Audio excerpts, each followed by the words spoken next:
हमारे जो स्वर्गस्थ हो जाते हैं पूर्वज हैं, आज वो भी प्रसन्न हो रहे। क्यों? वो भी कह रहे कि हमारा वंश जो है, हमारा कुल है, वृद्धि की ओर बढ़ रहा है, वंश वृद्धि हो रही है, तो उनका भी आशीर्वाद मिलना चाहिए। इसलिए ये क्या संकल्प के साथ विवाह घोषणा का जो हमारी प्राचीन परिपाटी थी, कोई भी कार्य करते थे हम देवी देवताओं को साक्षी करते हुए, अपने पितृगणों को भी साक्षी करते हुए जब संपन्न किया करते थे, तो वह रिश्ता जो था हलता फूलता, वंश वृद्धि होता, कुल वृद्धि होता। और बीच में कुछ ऐसा समय आया, कुछ काम ऐसे होते चले गए, किसी को कानोकार, किसी को भनक भी नहीं लगती, काम हो जाते हैं, लेकिन वे ज्यादा दिन नहीं बढ़ते हैं, बीच में उनका रिश्ता खराब हो जाता है। क्यों? पूरे रिश्तों में आशीर्वाद नहीं रहता है। तो आप सबसे बड़े सौभाग्यशाली हो। अभी देखो मंत्र बोला जाए, और मंत्र के साथ आप अपने पूर्वजों को भी ध्यान करते हैं। यहाँ से हमने नाम, जैसे कि दोनों लोगों का नाम, गोत्र सबका लिख लिया है। हरिओम हरिओम हरिओम। ओम स्वस्ति श्रीमन नंदन चरण कमल विद्या विनीत निज कुल कमल प्रकाश ने भास्कर सदाचार सत चरित्र सत प्रतिष्ठा अमुक गोत्र मेहंदा चोरिया। हाँ, ये गोत्र है। वर नाम ने प्रदीप जी डांगी। प्रदीप जी डांगी नाम जो वर जी का नाम है, प्रदीप जी हैं। इनके पिताजी महोदर्श पुत्र श्री भगवान सिंह जी डांगी जी के ये सुपुत्र हैं। महोदर्श पौत्र श्री दौलत राम जी डांगी जी के ये पौत्र हैं। महोदर्श परपोत्र श्री मोतीलाल जी डांगी के ये परपोत्र हैं। सभी लोग ताली बजा के स्वागत करेंगे। बोलो राजा रामचंद्र भगवान की। इन्होंने अपने पूर्वजों को साक्षी किया, उनको भी आमंत्रित किया, उनका भी आशीर्वाद मिला। इसी तरह से कन्या की तरफ से है महोदर्श। हाँ, कन्या का नाम संगीता जी है। महोदर्श पुत्री श्री नरवर सिंह जी की कन्या पुत्री है। महोदर्श पौत्री श्री भगवान सिंह जी की कन्या पौत्री है।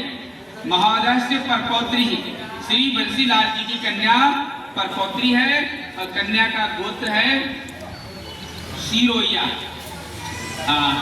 बोलो राधे कृष्ण की, सियावर रामचंद्र भगवान की। देखिए, अभी दोनों का गोत्र अलग अलग उच्चारण हुआ। सारी रस्में होगी, कन्यादान का, सप्तपदी का, बहुत सारी रस्में होती हैं। स्टेप बाय स्टेप रस्में, सारी रस्में जैसे पूरी हो जाएंगी, उसके बाद में कन्या का जो गोत्र है विलय हो जाता है वर के गोत्र में। ठीक है, जो वर का गोत्र होता है वही कन्या का। अब अगला क्रम आता है, अब वरमाला का काम अब होना चाहिए था। इतना पूजन होने के बाद अब वरमाला एक दूसरे को पहनाया जाता है। कोई बात नहीं, एक दूसरे का हाथ लगा ले बैठे बैठे, परंपरा है इसको। हाँ, ऐसे दोनों का हाथ लगा ले, भाव हटने नहीं, बस बैठ कर लो। हाँ, बोलो राधे कृष्ण की, सियावर रामचंद्र की। दो हृदय मिले, दो फूल खिले, दो भ्रमरों ने श्रृंगार किया, दो दूर देश के पथिकों ने एक संग चलना स्वीकार किया, एक संग चलना स्वीकार किया। बोलो राजा रामचंद्र भगवान की। अब अगला कर्म होता है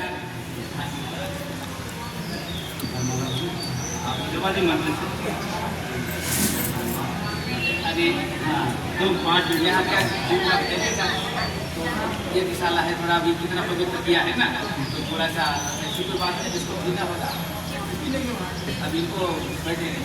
अच्छा, बाकी हाँ, वैसे आपका बड़ा सौभाग्य है। भगवान इंद्र भगवान ने देखो कितना अच्छा मौसम कर दिया। गर्मी वैसे नहीं तो आप देख रहे हैं। हाँ, बहुत अच्छा मौसम है। साफ मन वाले लोग आए ना, तो इसलिए मौसम के साथ दे रहे हैं। नहीं, आप निवेदन कर देंगे भाई, जिसको देखो आपके लिए ठंडे की व्यवस्था है, जिसको पीना है आदर के साथ देखो पूरा व्यवस्था है, सारी व्यवस्थाएं की जा रही है, जलपान की, नाश्ते की। तो थोड़ा सा अगर वहाँ जाकर पी लेंगे तो अच्छा रहेगा। यहाँ क्या ठंडा पिएंगे, गिलास गिरेगा, तो जितना आपने पूजन पाठ किया थोड़ा अशुद्ध हो जाएगी। ठीक है, ऐसी कोई बात नहीं। जिनको पीना है बड़े प्यार के साथ, आदर के साथ आपको। हाँ, आइए अगला क्रम आता है। देखिए, कन्या के माता पिता कहते हैं ना, हमने आज अपनी बेटी के बिटिया के हाथ पीला कर दिए। हाथ पीला करना कितनी बड़ी जिम्मेदारियों से मुक्त हो जाना। एक कन्यादान हमारे भारतीय जो वैदिक परंपरा है, कहते एक कन्यादान जो माता पिता करते हैं, एक राजसी यज्ञ। पहले जो राजा महाराजा लोग राजसी यज्ञ क्या करते थे ना, एक राजसी यज्ञ का जो पुण्य बताया गया है वो कन्या दाता को पुण्य मिलता है। तो कन्या के माता पिता कहते हैं ना, हमने बेटी की हाथ मिला कर दिए, थोड़ा शांति पूर्व बैठेगी। बोलो गायत्री माता की, बोलो राजा रामचंद्र भगवान की। थोड़ा शांति बनाए रखेंगे तो आनंद आ जाएगा। और ज्यादा समय नहीं लेंगे, 1 घंटे में ही हम इस कार्यक्रम को पूरे विधिवत, कोई भी रस्म अधूरी नहीं रहेगी, सारी रस्म को हम पूरे विधि व्यवस्था के साथ संपन्न कराएंगे। तो कन्या के माता पिता भाव करते हैं, हमने बेटी की हाथ मिला कर दिए। तो कन्या जिस बेटी को खूब पढ़ाया लिखाया बड़ा किया और कोई बहुत बड़ी जिम्मेदारी नहीं सौंपी, ध्यान देंगे कन्या के माता पिता मन ही मन यही प्रार्थना करते हैं। आज ये कन्या के माता पिता महाराजा जनक और महारानी सुनैना की तरह एक कन्या दाता है। जिस तरह से माता सुनैना ने और महाराजा जनक ने माता सीता के हाथ में हल्दी लगाई थी। हल्दी जो रस्म होती है, इसके पीछे बहुत बड़ा दर्शन छिपा हुआ है, बहुत बड़ी प्रेरणा है ऋषियों की। तो कन्या के माता पिता हल्दी लगाते समय ये प्रार्थना करते हैं, गौरी गणेश भगवान का आवाहन करते हुए कहते हैं, जिस बेटी को हमने पढ़ाया लिखाया बड़ा किया, कोई बहुत बड़ी जिम्मेदारी नहीं सौंपी, आज बहुत बड़ी जिम्मेदारी सौंपने जा रहे हैं। कौन सी? गृहस्थ आश्रम में प्रवेश करने जा रहे हैं। आज जो कन्या थी, अब कुछ जैसे रस्म पूरी होंगी, यही कन्या किसी की धर्म पत्नी हो जाएगी, गृह लक्ष्मी बन जाएगी, अन्नपूर्णा बन जाएगी। गृहस्थ आश्रम का संचालन करने के लिए माँ गौरी से, भगवान गणेश जी से प्रार्थना करते हैं, इस बेटी को खूब शक्ति संपन्न बनाएं। और हल्दी के जो गुण हैं, आयुर्वेद के अनुसार, महर्षि चरक के अनुसार, हल्दी आरोग्यदायिनी होती है। कोई भी शुभ कार्य होता है तो हल्दी लगाई जाती है।